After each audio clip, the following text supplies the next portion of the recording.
verlas avanzando. La que sigue. Ajá. Sigue. Ujú. Sigue. Ok, la que sigue. Ok. Ujú. Dale. Ujú. Ujú. Ujú. Ujú. Dale. Dale. Ok. Muy bien. Ujú. Dale. Ujú. ¿Qué sigue? Ujú.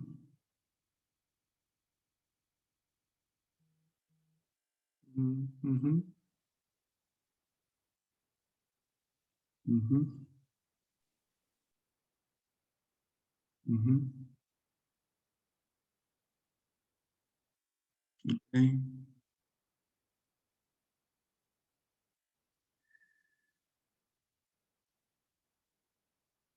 Ok. Dale. Ujú.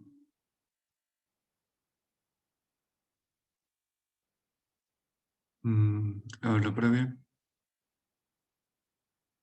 Ah, ok. Dale. Ujú. Ujú. Ujú. Ok.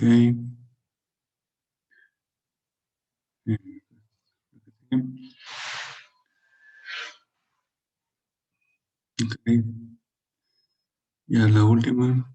Ujú. Muy bien, regrésate a donde estábamos.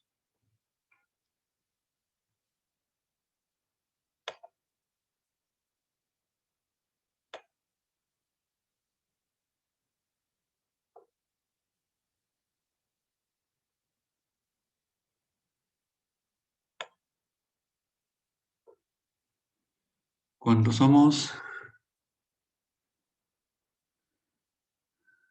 20. 20. Ya. Bueno, pues, pues empezamos. Dale, Bianca, desde donde te quedaste, empiézale. Ahora vamos a ver el aparato circulatorio y esta se va a realizar mediante 3 componentes fundamentales, que va a ser el corazón, el sistema arterial y el sistema venoso.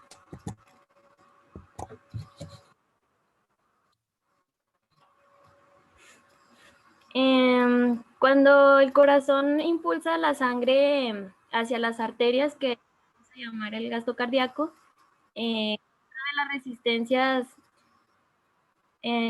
a su vaciamiento que va a ser impuesta por las arteriolas, que también se le va a llamar resistencias periféricas.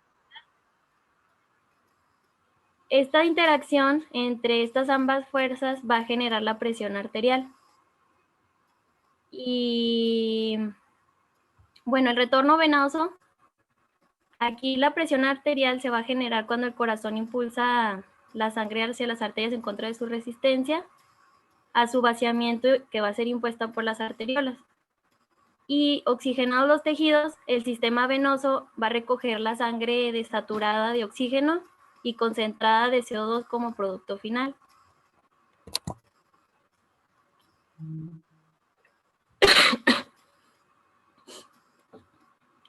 Bueno, en el retorno venoso va a estar influido por la cantidad de sangre dentro del sistema circulatorio, el grado de concentración o dilatación de las vénulas, la presión intratorácica y la presión del llenado de ventrículo derecho.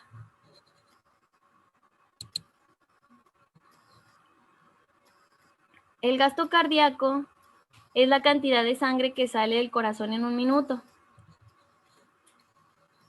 El gasto cardíaco va a necesitar frecuencia cardíaca, contractilidad, sinergia y contracción, precarga y poscarga.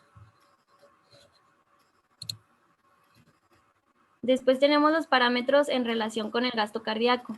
A ver, dale la previa.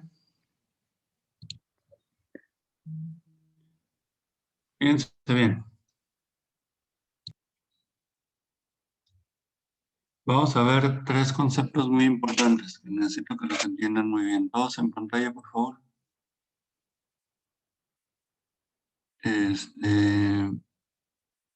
Todo el mundo en pantalla. Habíamos quedado que el ciclo cardíaco se compone de sístole y diástole. ¿Sí? La sístole es la contracción, la diástole es la relajación. ¿Estamos? Pero ahora vienen 3 conceptos muy importantes que son la base para entender la función cardíaca, que es precarga, postcarga y contractilidad. El más sencillo de entender es la contractilidad, ¿verdad? Porque es la fuerza que el corazón aplica hacia el líquido, en este caso sangre, que está en su interior. ¿Sí? Si tienes una buena contractilidad, tendrás una buena sístole. ¿Estamos de acuerdo? Sí. Si tienes una mala contractilidad, tendrás una mala sístole. También, si tienes una buena contractilidad, tendrás una buena presión arterial. Si tienes una baja contractilidad, tendrás una baja presión arterial. ¿Sí quedó claro?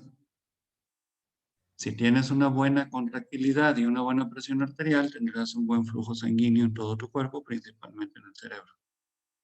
Sí entendemos el concepto. O sea, contractilidad es muy sencillo. Lo vamos a ver más adelante cuando veamos el tema de función cardíaca, pero desde ahorita quiero que lo vayan entendiendo. ¿Okay? Un concepto es precarga. ¿A qué le suena precarga? Por ahí tal vez lo vieron en sus clases de fisiología. Aunque a estas horas su cerebro se niega a recordar esos pasajes. No, podría ser que tiene como que una carga de reserva. No. No, la precarga. ¿Cómo? ¿Y el volumen antes del sístole? Exactamente, Gamaliel. Sí, la precarga tiene que ver con el llenado antes de la sístole. Y hay un concepto que se llama ley de Frank-Starling, que te dice que a mejor llenado, mejor contracción. ¿Sí queda claro? O sea, te llenas bien, te contraes bien. Imagínense al corazón como un conjunto de ligas elásticas, ¿sí? Ligas elásticas como las que usan las chicas en el pelo, ¿sí? ¿Alguna de ustedes tiene una por ahí a la mano? Ok, esa liga elástica de Sandra está muy garigoleada, está con mucho estilo. ¿Qué pasaría si Sandra estira esa liga elástica un poco y la suelta? Se contrae, ¿no? ¿Sí? ¿De qué manera se contrae? Pues si la estira poco, se contrae poco. Pero ¿qué pasa si la estira mucho y la suelta? Se va a dar un ligazo. ¿Sí? ¿Por qué? Porque entre más la estire, mayor fuerza de tensión acumula y al soltarla se contrae más violentamente. ¿Sí queda claro? Dentro de un parámetro fisiológico, lo mismo ocurre con las fibras musculares del corazón. Entre más las estiras, más fuerte se contraen. ¿Sí? ¿Cómo estiras las fibras musculares del corazón? Llenando la cavidad para que se distienda. Y como dijo Gamaliel, la precarga es la cantidad de volumen que llega para después estar listo para expulsarse en la sístole. ¿Sí quedó claro? Entonces, ¿cuándo entra el volumen al corazón para después contraerse? En la diástole. Por lo tanto, la precarga El hecho de que haya una precarga adecuada depende de que haya una buena diástole. ¿Sí estamos? Entonces, la precarga evalúa la función diastólica. ¿Sí? ¿Qué sucede durante la diástole? El corazón se relaja. ¿Sí? Pero la relajación del corazón no es un fenómeno pasivo. Es un fenómeno activo que de hecho consume mucha energía. ¿Sí quedó claro? ¿Se acuerdan del potencial de acción? ¿Sí? La fase 0, la fase 1, la fase 2, la fase 3, la fase 4. En la fase 0 entra el sodio, ¿no? En la fase 1 y 2 entra y sale potasio y calcio. En la fase 3 y fase 4 empieza la relajación. Pero, ¿cómo se hace la relajación? Todo el sodio que está adentro y el potasio que se salió deben de regresar a su estado original, incluyendo el calcio. ¿Y cómo hacemos para sacar el exceso de sodio y meter el potasio que está afuera? A través de la bomba sodio-potasio. Pero es una bomba que requiere energía a través del ATP. Entonces es un canal que requiere energía. Entonces, estamos hablando de la diástole, pero estamos hablando de que consume energía. ¿Sí quedó claro el concepto? Entonces, la diástole no es un fenómeno fisiológico que se lleve a cabo de manera pasiva. Es un fenómeno fisiológico que consume energía. Y se sorprenderían de saber que consume más energía que la misma sístole. ¿Sí? ¿Se acuerdan de la liga esa? ¿Qué pasa si agarras una liga o un resorte y lo tienes así en reposo como lo tiene ahorita Sandra, en reposo, sin estirarlo? ¿Consume energía? No, ¿verdad? Así es cuando acaba de contraerse, ¿sí? Al final de la sístole. ¿Cómo hacemos para que esa liga esté lista para volverse a contraer? Hay que estirarla nuevamente, no tirarla, estirarla. Estirarla nuevamente, ¿sí? Para que se vuelva a contraer. ¿Qué te cuesta más energía? ¿Que esté contraída o que estires de nuevo la liga y la pongas en su lugar original? Estirarla. Estirar la liga, ¿no? Entonces, por eso la diástole consume más energía que la sístole. ¿Sí quedamos? Entonces, recuerden que la diástole es un proceso de energía, un proceso activo, no pasivo. Y que la diástole se evalúa con la precarga. Y que si tienes una buena precarga, tienes una buena contractilidad. ¿Sí quedó claro? ¿Quedó claro diástole? Ahora, perdón, ¿quedó claro precarga? Ahora vamos a ver postcarga. ¿A qué le suena postcarga?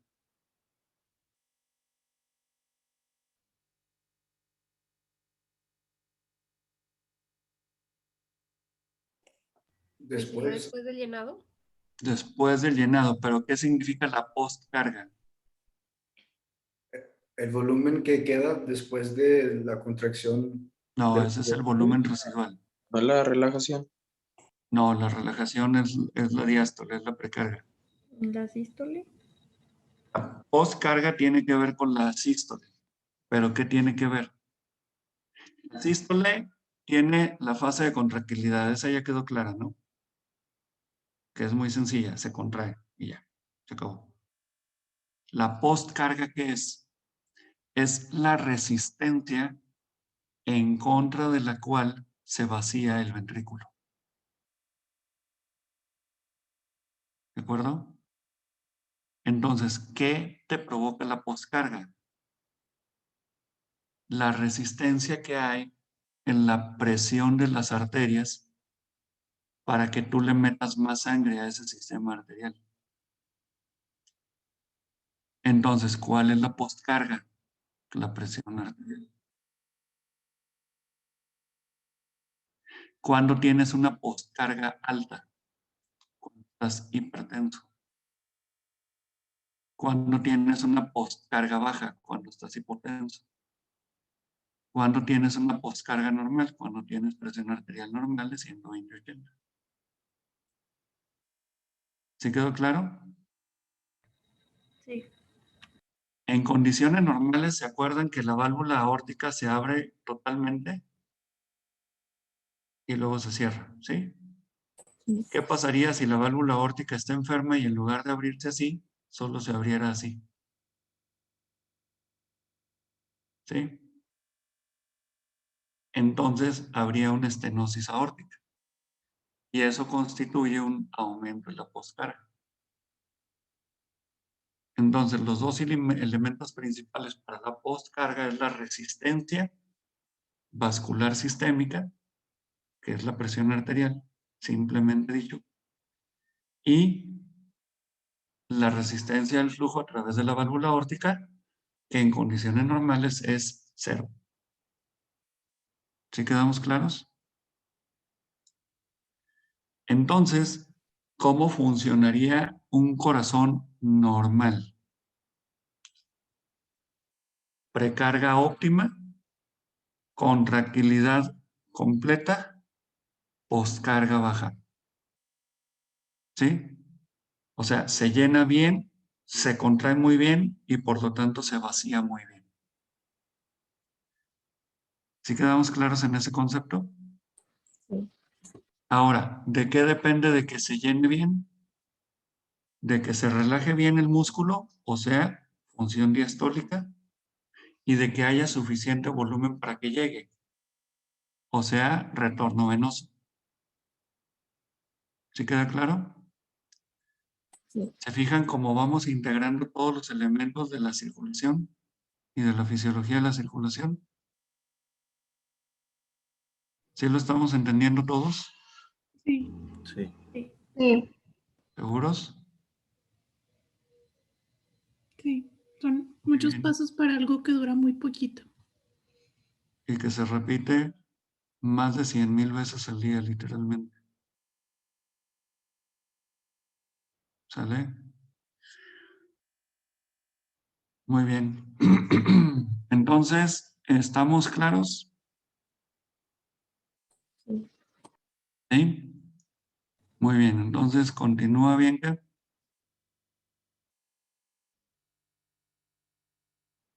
Bueno, después vamos a tener los parámetros en relación con el gasto cardíaco. El gasto sistólico va a ser la cantidad de sangre en cada latido y normalmente es de 60 a 100 mililitros. El gasto cardíaco se va a medir como el gasto sistólico por la frecuencia cardíaca, que normalmente es de 4 a 8 litros por minuto en reposo. El índice cardíaco es la cantidad de sangre que sale del corazón por minuto en relación con la superficie corporal y se calcula con el índice cardíaco es igual al gasto cardíaco sobre la superficie corporal por metros cuadrados. Y esto normalmente el índice va a ser mayor de 2.8 litros por metro cuadrado por minuto. Ok, vamos a hacer un ejemplo. Sí, para que se entienda mejor el gasto cardíaco. Precarga, llenado, ¿verdad? Y supongamos que mi corazoncito se llena con 100 mililitros. ¿Sí? Y luego viene contractilidad con una postcarga normal. Entonces se vacía lo más que se puede vaciar. ¿Sí? Entonces se llena con 100 y después de la contracción se queda solo con 30 mililitros. ¿Sí? Entonces, ¿cuánto volumen de sangre expulsé hacia la aorta?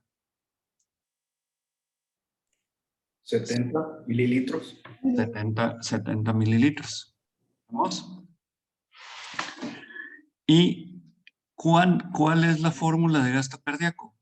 ¿Qué dice ahí la fórmula de Bianca? Gasto cardíaco es igual a gasto sistólico por frecuencia cardíaca. ¿Sí? Esos 70 mililitros que calculó Gamaliel es el gasto sistólico. ¿Sí? 70 mililitros de gasto sistólico multiplicado por 70 latidos por minuto, ¿cuánto es?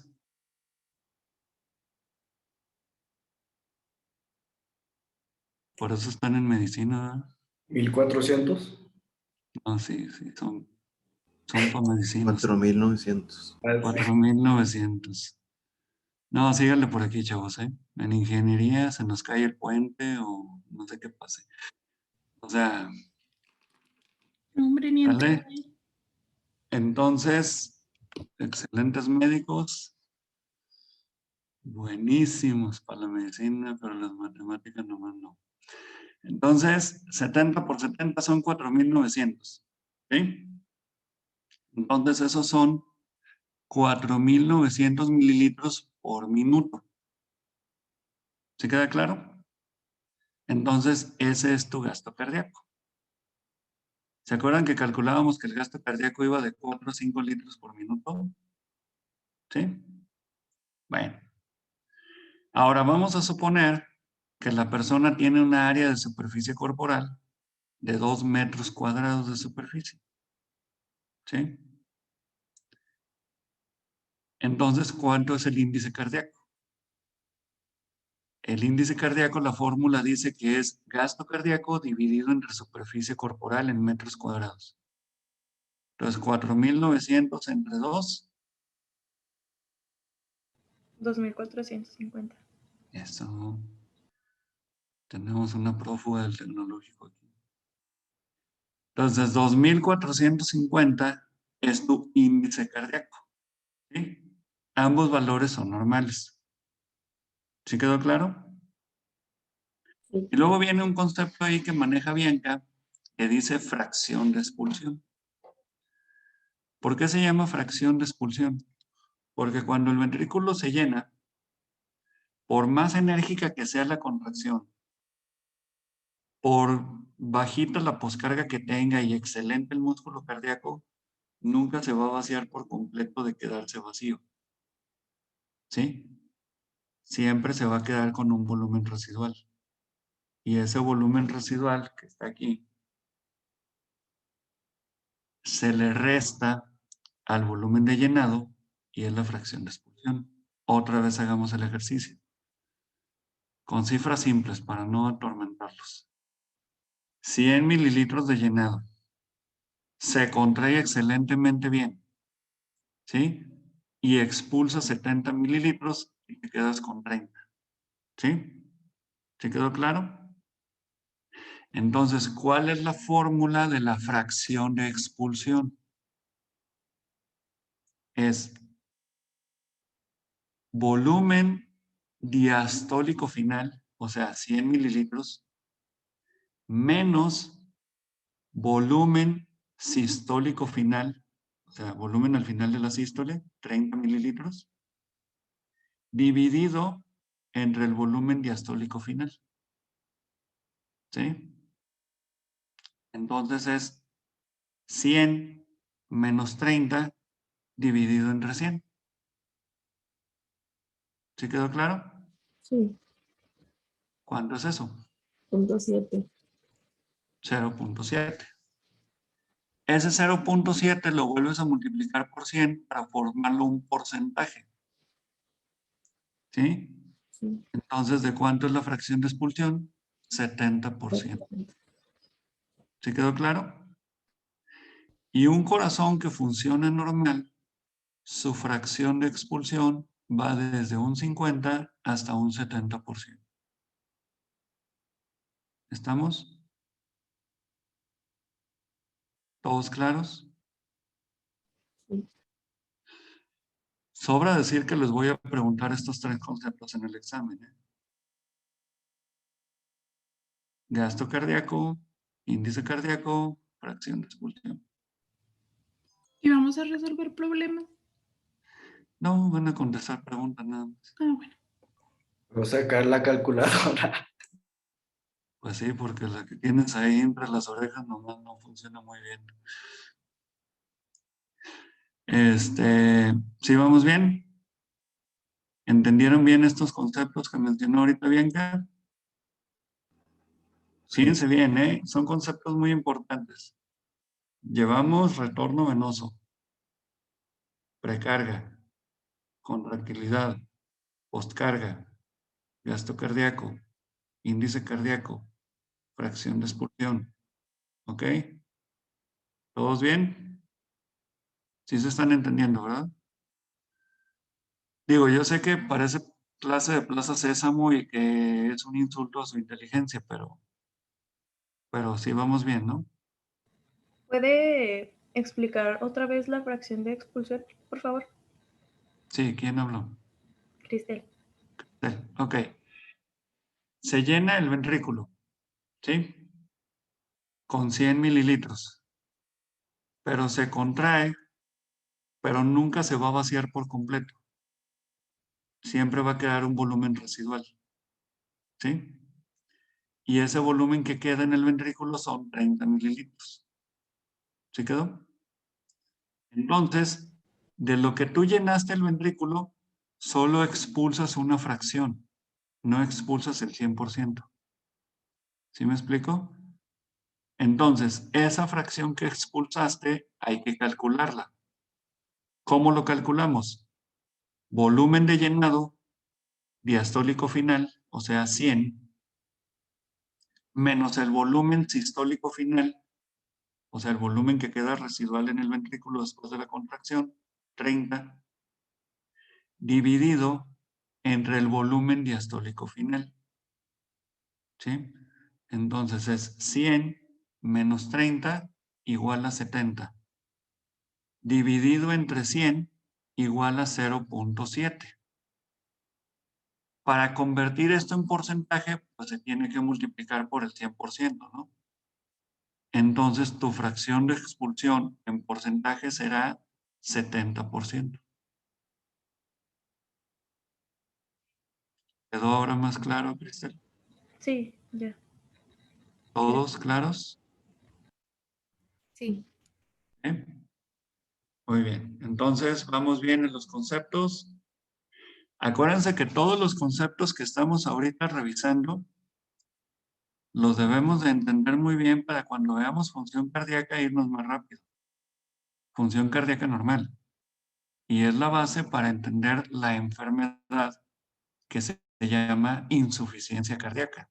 O sea, cuando la función cardíaca no está bien. ¿Sí quedamos?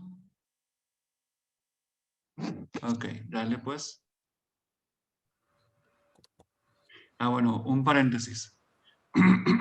Estas tres primeras clases, que son anatomía, fisiología de la circulación y ciclo cardíaco, no están incluidas en su programa original. ¿Sí? O sea, la universidad da por sentado que eso ya lo saben, porque llevaron clases de anatomía y de fisiología. Esto es un pequeño recordatorio. Nada más están recordando, ¿verdad? Ya todos lo sabían. Sí. Ok. Me gusta el tono.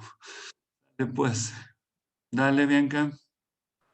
Bueno, después tenemos el cálculo de gasto cardíaco con el principio de Fick. Según este principio, el gasto se puede calcular conociendo el consumo de oxígeno en un minuto y dividiéndolo entre la diferencia arteriovenosa. Entonces tenemos esta fórmula que sería el gasto cardíaco es igual al volumen, al consumo de oxígeno en un minuto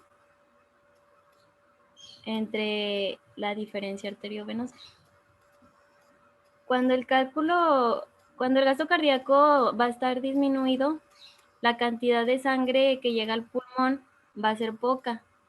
Y por esto es que la cantidad de O2 que difunde el alveolo capilar va a alcanzar una alta concentración. de tal forma que la sangre que sale del pulmón tiene mucha mayor saturación de O2 que cuando entró.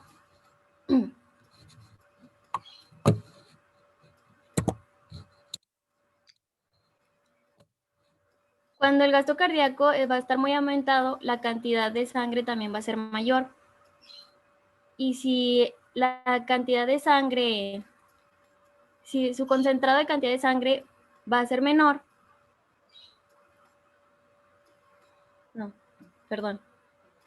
Si la misma cantidad de sangre de su contenido será menor, esta diferencia de la concentración de O2 entre la sangre que llega al pulmón y que sale de él va a ser menor.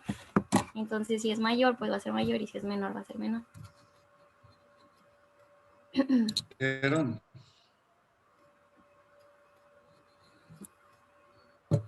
¿Cómo? ¿Lo entendieron o no? ¿No? ¿O sí? No, doctor. El método de FIT es un método que se usa para el cálculo de gasto cardíaco, en donde tomamos una gasometría arterial y una gasometría venosa. Y con esa gasometría arterial y gasometría venosa vamos a calcular la diferencia que hay entre la sangre oxigenada y la sangre desoxigenada. Vamos a suponer que en condiciones normales la sangre oxigenada sale del pulmón con un 98% de saturación o 99% de saturación de oxígeno. ¿Sí? Y cuando circula por todo el cuerpo, pierde el 9% de saturación. ¿Sí? Porque liberó oxígeno en todo el cuerpo. Y cuando regresa esa sangre, en lugar de tener 99, tiene 90. ¿Sí? Y eso calcularía un gasto cardíaco normal. ¿Sí? ¿Qué pasa si tenemos un gasto cardíaco disminuido? Si en lugar de expulsar 70 mililitros por latido, expulsamos solo 40. ¿Sí? Entonces, 40 por 70, 2.800, ¿no? ¿Sí? ¿Están de acuerdo que 2.800 es mucho menor que 4.800? Entonces, esos 2.800 mililitros le llevan la sangre a todo el cuerpo. Como es poca sangre, ¿qué hace el cuerpo? Le extrae la mayor cantidad de oxígeno que puede. ¿Sí? Entonces, ¿cómo estará ahora la diferencia arteriovenosa? Como tenemos poca sangre, hay que extraerle lo más que se puede. Si la sangre oxigenada del ventrículo izquierdo salió con un 99% de saturación de oxígeno, cuando estás con un gasto cardíaco tan bajito, te llega tan poca sangre a los tejidos que la que le llega hay que sacarle todo el oxígeno que se pueda. Entonces, la sangre te regresa con 75% de oxígeno. ¿Sí quedó claro? Entonces, es una diferencia arteriovenosa mayor. ¿Sí? De 99 a 90 en condiciones normales, la diferencia arteriovenosa fue 9. Y de 99 a 75 en condiciones de bajo gasto, la diferencia arteriovenosa fue 24. ¿Sí? Entonces, tienes una mayor diferencia arteriovenosa porque tienes menos sangre circulante. La poca sangre que sale, el cuerpo la aprovecha al máximo. ¿Sí les quedó clara la idea? Ahora, ¿qué pasa? Yo tengo 70% de fracción de expulsión. ¿Sí? Pero en lugar de tener 70 latidos por minuto, tengo 100. ¿Cuánto va a ser mi gasto cardíaco? 7,000, ¿no? 70%, 7,000. ¿Sí? Entonces tengo un montón de sangre en el cuerpo. ¿Sí? Tengo un montón de sangre circulando. Con poquito oxígeno que le saque a cada muestra de sangre, tengo suficiente para que funcione mi cuerpo. Entonces, la sangre oxigenada sale con un 99% y la sangre desoxigenada regresa con un 94%. Entonces tengo una diferencia arteriovenosa solo de 4. ¿Por qué? Porque hay tanta sangre circulando que con poquito oxígeno que le tome me es suficiente. Entonces, ¿qué tengo? Un gasto cardíaco elevado.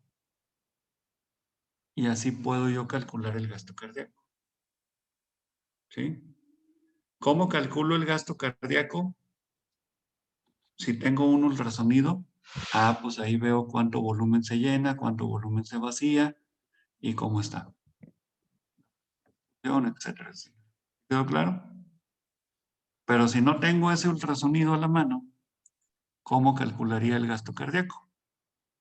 A través de unas fórmulas matemáticas, ¿sí?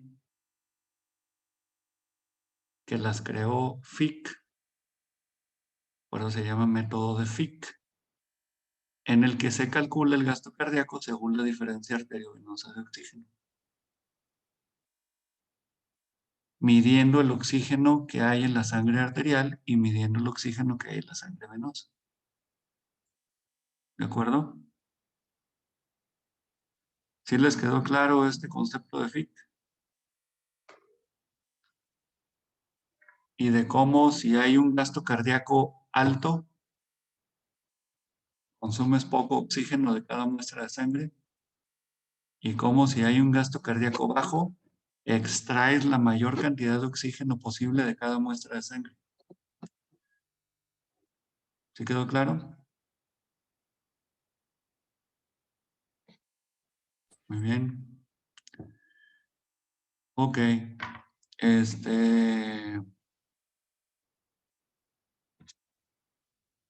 ¿Claro hasta aquí? ¿Sí, Bianca? ¿Ya le entendiste lo que hablaste?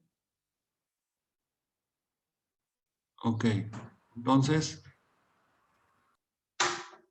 vamos a...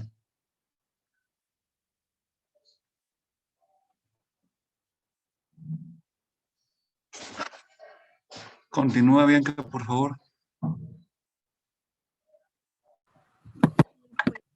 La utilidad de clínica del gasto cardíaco.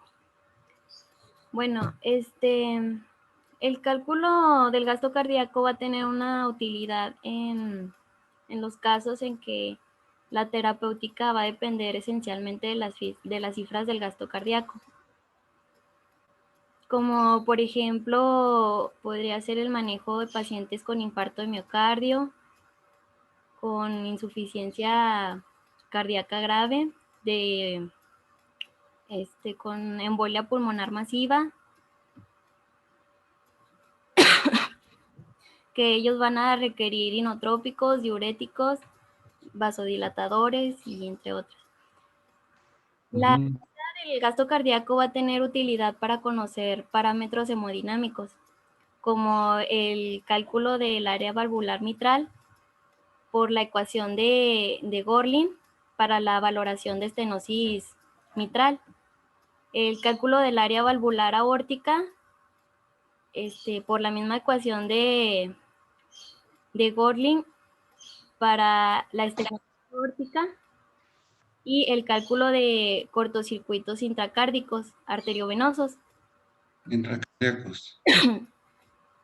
Sí, perdón, intracardíacos, arteriovenosos y venoarteriales o mixtos, como por ejemplo los arteriovenosos, la comunicación intraventricular, los venoarteriales como la tetralogía de Fallot y los mixtos como atresia tricuspidia. La determinación del gasto cardíaco va a poder ser usada también en trabajos de investigación para conocer efectos que tienen diversos fármacos o procedimientos de asistencia mecánica sobre otro parámetro. A ver, la previa. Entonces, ¿quedó claro para qué sirve el gasto cardíaco? Sobre todo para la evaluación y tratamiento de pacientes graves. ¿Sí? El gasto cardíaco nos sirve mucho para la evaluación de pacientes con insuficiencia cardíaca. Y nos sirve mucho también para evaluar la repercusión que tienen los problemas valvulares sobre el corazón. ¿Sí entendimos bien el concepto de gasto cardíaco, verdad? Ok. Muy bien. Si quieres, aquí lo dejamos. Nos vemos hoy en la tarde. ¿Sale? Sí. Pórtense bien, chicos. Hasta la tarde, doctor. Métanse a tiempo a su siguiente clase. Que tengan un buen día. Nos vemos. Igualmente. Igualmente, doctor. Gracias.